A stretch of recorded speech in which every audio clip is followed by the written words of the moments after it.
Hello friends, welcome back to my channel Aadi cultural world. Kanha ji के सभी भक्तों को मेरी तरफ से राधे कृष्णा। तो देखिए फ्रेंड्स, आज हम कान्हा जी के लिए ये बहुत ही खूबसूरत सी new design winter special dress बनाएंगे। तो सबसे पहले मैं कान्हा जी को ये ड्रेस पहना कर दिखाती हूँ। मैंने यहाँ पे कान्हा जी को ले लिया है और ऐसे हमें ये ड्रेस पहनानी है। कैप को हम एडजस्ट कर लेंगे और साथ ही साथ इस तरीके से हमें पोंचो को भी एडजस्ट करना है। आप चाहें तो ये जो गैपिंग है इसमें से कान्हा जी का हाथ बाहर निकाल सकते हैं। तो देखिए फ्रेंड्स, मैंने कान्हा जी को ये सुंदर सी ड्रेस पहनाई है और आप देख सकते हैं हमारे कान्हा जी इस ड्रेस को पहनकर कितने अच्छे लग रहे हैं। इसका लुक बहुत अच्छा है और मैंने एकदम सिंपल तरीके से ये ड्रेस बनाना और कान्हा जी को पहनाना भी बताया है। तो प्लीज वीडियो को लास्ट तक देखिएगा, जिससे कि आप भी आसानी से ये ड्रेस बनाकर कान्हा जी को पहना सकेंगे। अगर आप ड्रेस से रिलेटेड या फिर वीडियो से रिलेटेड कोई नॉलेज चाहते हैं या फिर कोई क्वेश्चन पूछना चाहते हैं तो मुझे मेरे इंस्टाग्राम पर पूछ सकते हैं। मेरा इंस्टाग्राम हैंडल है आदि कल्चरल वर्ल्ड 268। साथ ही साथ मुझे फॉलो भी करें। तो चलिए फ्रेंड्स, अब हम ये बहुत ही खूबसूरत सी कान्हा जी की new design winter special dress बनाना शुरू करते हैं। इसके पहले अगर आपने अब तक मेरे चैनल को सब्सक्राइब नहीं किया है तो प्लीज मेरे चैनल को सब्सक्राइब करिए, साथ ही साथ बेल आइकन भी प्रेस करिए, जिससे मेरे आने वाली वीडियोस की नोटिफिकेशन आपको सबसे पहले मिले। ड्रेस बनाने के लिए मैंने देखिए ये पिंक कलर का ऊन ले लिया है और साथ ही साथ मैंने ये 10 नंबर की क्रोशिया लिया है। आप 10 और 11 में से कोई भी क्रोशिया ले सकते हैं। अब हमें इस तरीके से एक लूप बनानी है और लूप के अंदर हम क्रोशिया डालेंगे, फिर क्रोशिया में उनको लेकर लूप में से निकालेंगे और खींच के इसको टाइट कर लेंगे। देखिए ये लॉक हो गया। अब हमें क्रोशिया में उनको लेकर लूप में से निकालना है। एक चेन बन गई, फिर से क्रोशिया में उनको लेकर लूप में से निकालेंगे तो ये दूसरी चेन बन गई। ऐसे ही 3 4 5 6 7 8 9 10 11 12 और ये 13, टोटल मैंने 13 यानी कि 13 चेन बना के कंप्लीट कर ली है।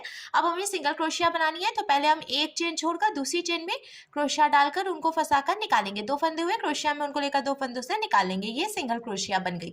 फिर इसके बाद वाली चेन में भी हम क्रोशिया डालकर उनको फंसाकर निकालेंगे। 2 फंदे हुए तो क्रोशिया में उनको लेकर इन दोनों फंदों से निकालेंगे। इसी तरीके से हमें हर एक चेन में से एक एक बार सिंगल क्रोशिया बनाते हुए ये पूरी लाइन कंप्लीट कर लेनी है। और हम इस बात का ध्यान रखेंगे, हमने जो चेन बनाई है ना उसको हमें थोड़ा सा ढीला ढीला बनाना है, क्योंकि अगर आप बहुत ज़्यादा टाइट चेन बनाते हैं तो आपको पहली लाइन बीनने में थोड़ी सी प्रॉब्लम आएगी। मैंने एकदम ढीली ढीली चेन बनाई है तो देखिए कोई दिक्कत नहीं हो रही है, ईजिली मैं इसको बीन के कंप्लीट कर पा रही हूँ। लास्ट में 3 4 चेन और बची है, इसमें से भी हम सिंगल क्रोशिया बना के इसको कंप्लीट करेंगे। ऑलमोस्ट हो गया है, ये देखिए एक चेन और है। बीनने के बाद अब ये पूरी लाइन कंप्लीट हो गई है। अब हमें इसको पलटना है, पलट कर हम 2 चेन बनाएंगे। हमें सभी लाइंस की शुरुआत में पहले 2 चेन बनानी है। अब हम क्रोशिया में उनको लेंगे, इसके बाद वाली चेन में क्रोशिया डालकर उनको फंसाकर निकालेंगे। 3 फंदे हुए तो क्रोशिया में उनको लेकर इन तीनों फंदों से निकाल लेंगे। ये हाफ डबल क्रोशिया बन गई। फिर से क्रोशिया में उनको लेंगे, इसके बाद वाली चेन में क्रोशिया डालकर उनको फंसाकर निकालेंगे। 3 फंदे हुए, क्रोशिया में उनको लेकर तीनों फंदों से निकाल लेंगे। इसी तरीके से हमें हर एक चेन में से एक एक बार हाफ डबल क्रोशिया बनाते हुए ये पूरी लाइन बीन के कंप्लीट करनी है। फिर हम इसको पलटेंगे, पलट कर हमें 2 चेन बनानी है, क्योंकि मैंने आपको ये पहले ही बताया है कि सभी लाइंस की शुरुआत में 2 चेन बनाना कंपल्सरी है। तो ये देखिए ऑलमोस्ट मैंने ये भी बीन के कंप्लीट कर लिया है। एक एक बार हाफ डबल क्रोशिया बनाते हुए 2 चेन बची है, इसमें से भी हम बीन लेंगे। ये लास्ट चेन है। हाफ डबल क्रोशिया बना के मैंने कंप्लीट कर लिया, पूरी लाइन कंप्लीट हो गई। फिर हम पलटेंगे, पलट कर 2 चेन बनाएंगे और अब हम हर एक चेन में से एक एक बार हाफ डबल क्रोशिया बनाएंगे। इसी तरीके से हर एक चेन में से एक एक बार हाफ डबल क्रोशिया बनाते हुए हमें एक चौकोर पट्टी बीन के तैयार कर लेनी है। और कुछ भी घटाना बढ़ाना नहीं है, सिंपल सी हर एक चेन में से एक एक बार हाफ डबल क्रोशिया बनाते हुए बीनते जाना है। तो देखिए फ्रेंड्स, हर एक चेन में से एक एक बार हाफ डबल क्रोशिया बनाते हुए मैंने टोटल 7 लाइन नीचे से लेके यहाँ तक बीन के कंप्लीट की है। देखिए 1 2 3 4 5 6 और ये 7। एक चीज और आप कर सकते हैं ये जानने के लिए कि आपने ये जो बिना है वो चौकोर एकदम है कि नहीं। देखिए ऐसे करके आपको तिरछे में फोल्ड करना है। अगर हर तरफ से ये एकदम बराबर आ रहा है, इसका मतलब है कि आपने ये जो पीस तैयार किया है वो चौकोर है। अब लास्ट में एक फंदा बचा है तो हम एक चेन बनाकर इसको ढीला करेंगे और ढीला करने के बाद यहाँ से कट कर लेंगे। कट करके खींच के हमें टाइट करना है। तो देखिए ये एक पीस बनकर तैयार करना है। सेम ऐसे ही हमें एक पीस और बना के तैयार कर लेना है। तो मैंने पहले से ही बीन के रख लिया था। तो देखिए दोनों पीसेस तैयार हो गए हैं। अब हमें मेज़र करते हुए और ऊपर की तरफ से मोड़ना है। तो यहाँ से हम देखिए ऐसे मेज़र करेंगे और 0.75 इंच यहाँ पे मार्किंग करेंगे। सेम ऐसे ही इधर से भी मेज़र करते हुए 0.75 इंच पे मार्किंग कर लेनी है हमें। एक बात और मैं आपको बता दूं, देखिए ये 1/2 इंच है और ये 1 इंच है, तो इसके बीच का जो ये वाला हिस्सा है इसको हम 0.75 इंच कहते हैं। तो दोनों तरफ से हमने मार्किंग कर ली है और अब हम ऐसे फोल्ड करेंगे। फोल्ड करने के बाद मैंने ये सुई धागा ले लिया है और डबल करके इसमें धागा डाला है जिससे कि मजबूती आएगी। अब देखिए हमने ये जो मोड़ा है ना, तो इसमें हम यहाँ से यहाँ तक सुई धागे से टक करके इसको जॉइंट करेंगे।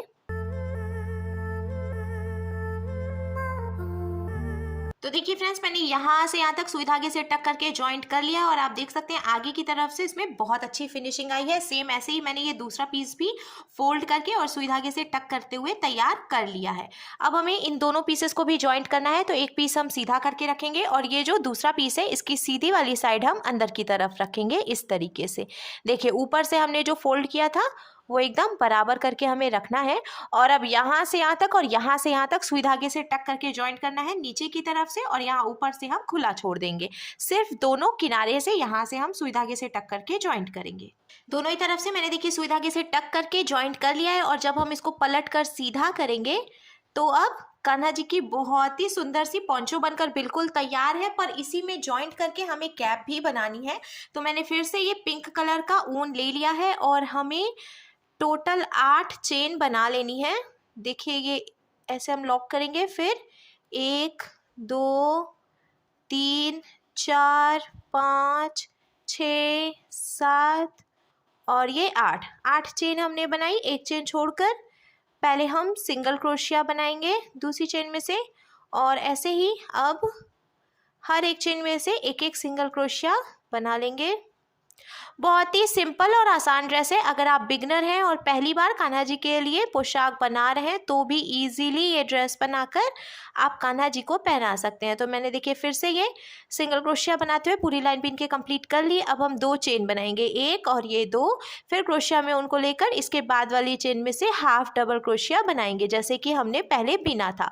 ठीक उसी तरीके से हर एक चेन में से एक एक बार हाफ डबल क्रोशिया बनाते हुए हमें एक पट्टी बीनकर तैयार कर लेनी है। कुछ भी घटाना बढ़ाना नहीं है, सिंपल सा हाफ डबल क्रोशिया बनाते हुए बीनते जाना है।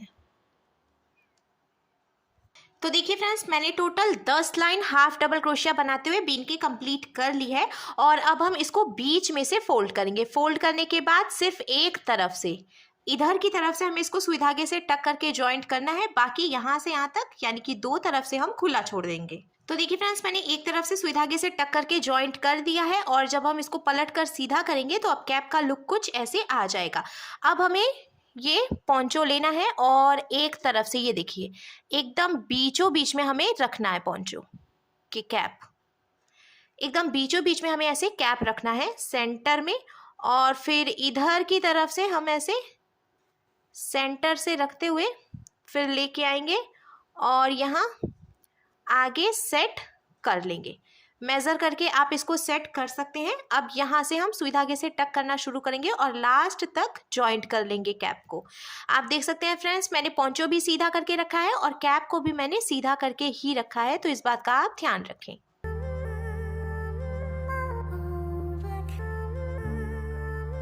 तो देखिए फ्रेंड्स, मैंने यहाँ से यहाँ तक सुई धागे से टक करके जॉइंट कर लिया है और जब हम सीधा करेंगे तो अब ड्रेस का लुक कुछ ऐसे आ जाएगा। मुझे थोड़ी सी ढीली कैप बनानी थी, इसीलिए मैंने टोटल 10 लाइन बीनी है। अगर आप कैप की जो लंबाई है वो कम करना चाहते हैं तो आप 10 की जगह पे 7 या 8 या 9 लाइंस भी बीन सकते हैं।